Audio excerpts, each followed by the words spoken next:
कि हम वो है जिन्हें पैदा होते ही उम्मीदों से लाद दिया जाता है, फिर थोड़े बड़े होते ही किताबों का बोझ डाल दिया जाता है। बड़े लाड से रखा जाता है, बड़ा प्यार किया जाता है, कभी कभी गलतियों पर डांट भी दिया जाता है, तो कभी कभी शरारतों पर हमें मार भी दिया जाता है, और फिर हमारे रोने पे हमें पुचकार दिया जाता है और बड़े प्यार से समझा दिया जाता है कि तुम लड़के हो, ऐसे रोया थोड़ी जाता है। तुम्हारे आंसुओं को तुम्हारी आंखों में कैद कर दिया जाता है, तुम्हारी भावनाओं को तुम्हारे दिमाग में बांध दिया जाता है, तुम्हारी काबिलियत तुम्हारे मार्क्स पे जज की जाती है, तो तुम्हारी औकात तुम्हारे कपड़ों से ही बता दी जाती है, तुम्हारी ताकत तुम्हारी बाजुओं से नाप ली जाती है, तो तुम्हारी खूबसूरती तुम्हारे शक्ल से ही समझ ली जाती है,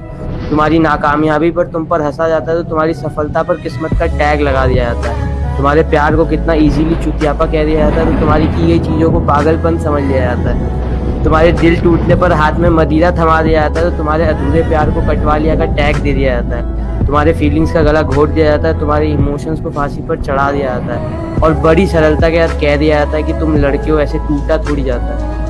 अरे क्या बात है।